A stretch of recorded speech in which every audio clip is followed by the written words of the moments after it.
In this video, we're going to look at tangents to circles and the theorems associated with that. So the first one is the tangent and a radius meet at 90 degrees. So a tangent is a line that touches a circle at just one point, and any tangent we draw will be perpendicular to the radius. So we could draw any tangent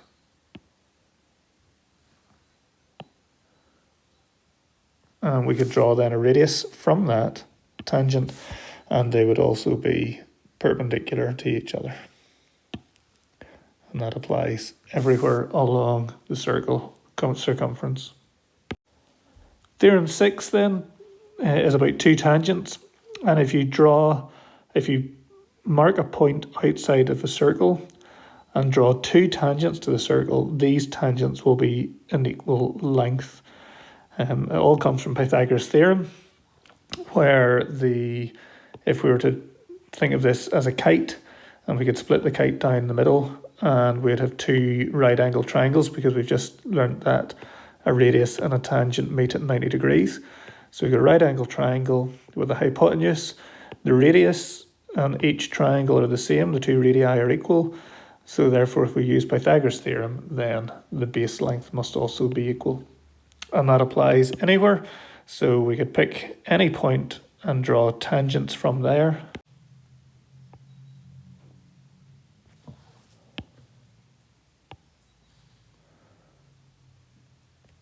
And what we would have is that these tangents are the same length.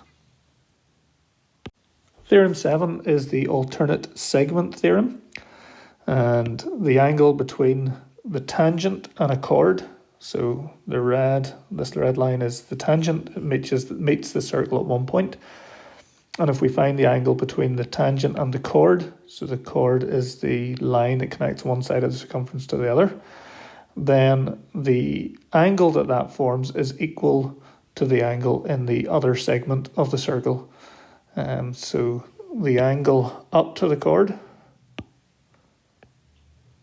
then is equal to the angle in the opposite segment. So in other words, the angle between the chord and the tangent is equal to the angle subtended at the circumference by the chord.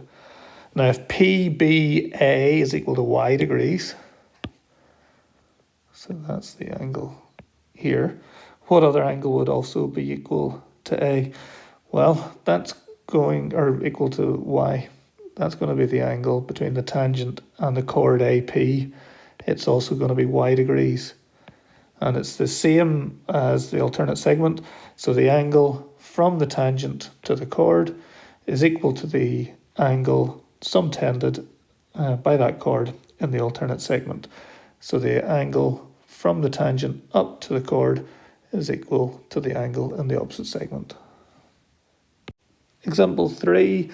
In the following, O is the centre of the circle and TB is a tangent. Find x, y, and z and giving reasons for that. So first of all, we've got angle TBC is 65 degrees. And that's an angle from a tangent to a chord. And we know the angle in the other segment is going to be equal to that. So x is going to equal 65 degrees because of the alternate segment theorem.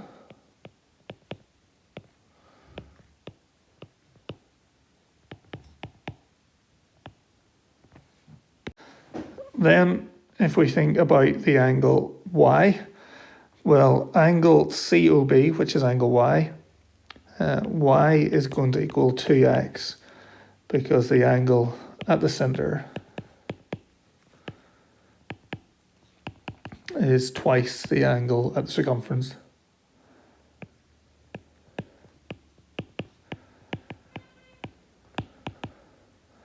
And we thought about that as the Star Trek rule. We'll maybe see that a bit more clearly. So we've got the Star Trek logo, the angle at the middle, being twice the angle at the circumference. So that means that y is going to equal 2 times 65, which is 130 degrees. Now, what we can also mark on is that OC and OB are each a radius of the circle. So that means that triangle COB is isosceles. So to work out angle Z, we're going to do Z is 180 minus Y, and then divide it by 2, because Z and the angle at the bottom is also Z, because it's an isosceles. So that's 180 minus 65 divided by 2, which is 57.5 degrees. Example 4, TA and TB are tangents. That means that because they both come from the same point, they're the same length. Find TBA, which is the angle at the top, then BCA and ADB. So if we try and work out TBA, well, what we have is that angle or triangle TBA is isosceles, because we've got two sides the same length. So that means that the angle B is going to equal angle A. So to work out angle B, we'll do 180 minus 50, and then divide it by 2, which is 65 degrees. Then we can work out angle BCA. So BCA is also going to equal 65 degrees because of the alternate segment theorem.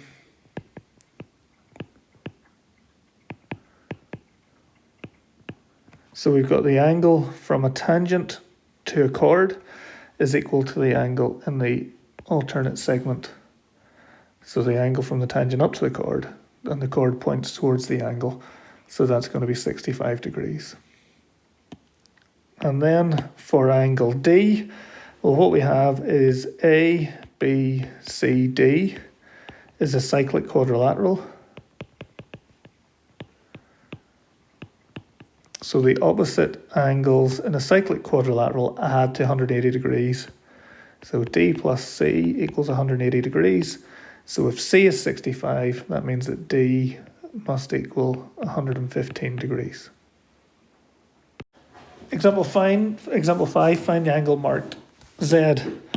Well, what we have is the angle between a tangent and a chord is 50 to 52 degrees.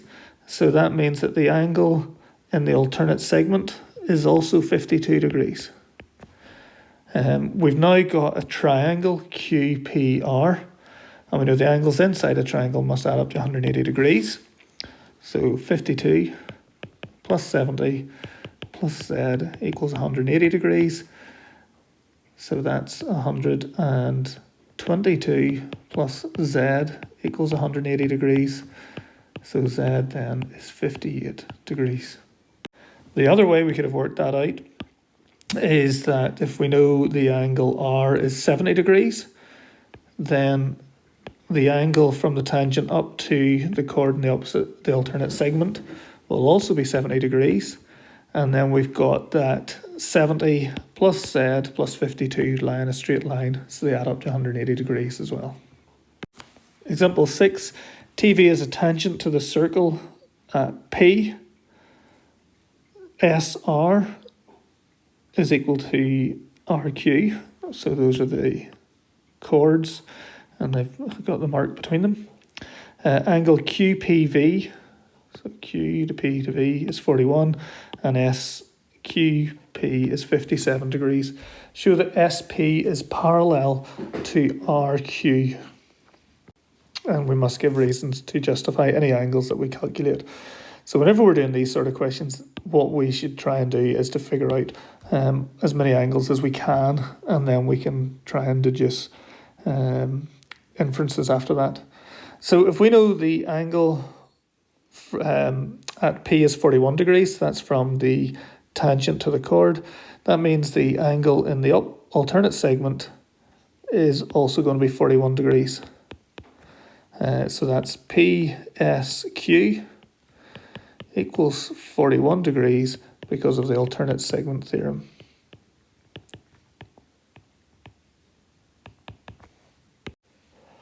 From there we can work out SPQ from angles in a triangle. So we've got 41 plus 57 plus P must be 180 degrees. So P then is 82 degrees. Now we can work out angle SRQ, and that equals 98 degrees. And that's because of a cyclic quadrilateral.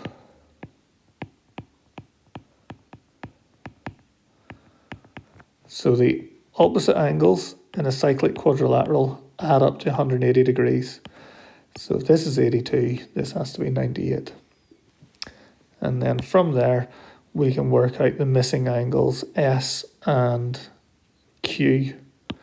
So we've got RSQ is going to equal RQS because of an isosceles triangle. So they're going to be 180 degrees minus 98 degrees divided by 2, which is 41 degrees.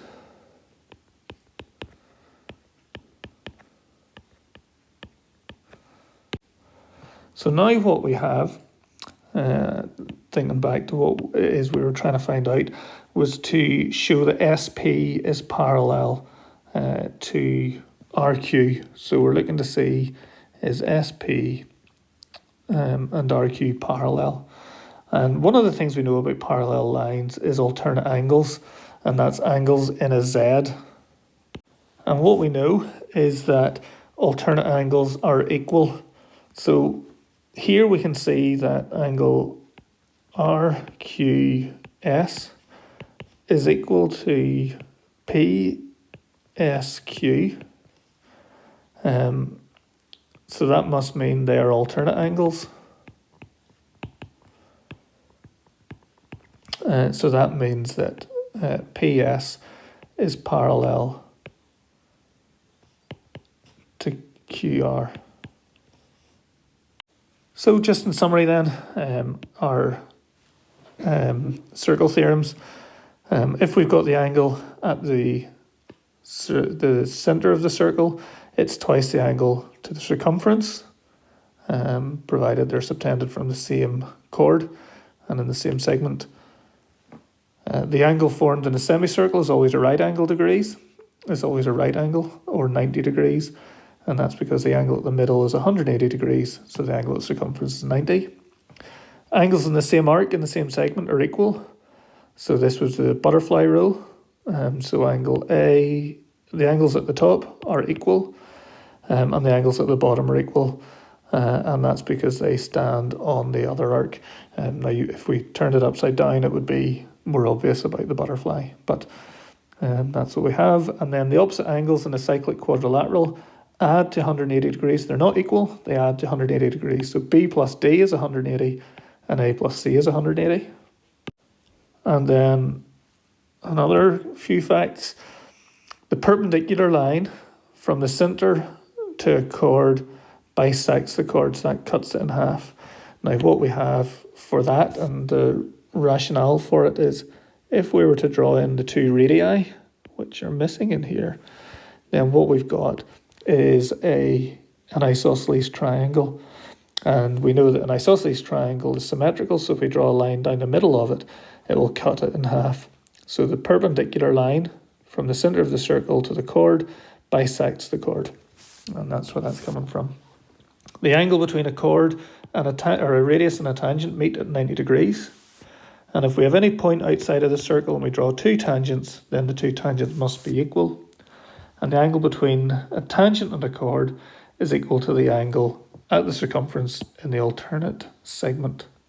So the angle from the tangent up to the chord is equal to the angle opposite, and the angle from the tangent to the chord is equal to the angle opposite.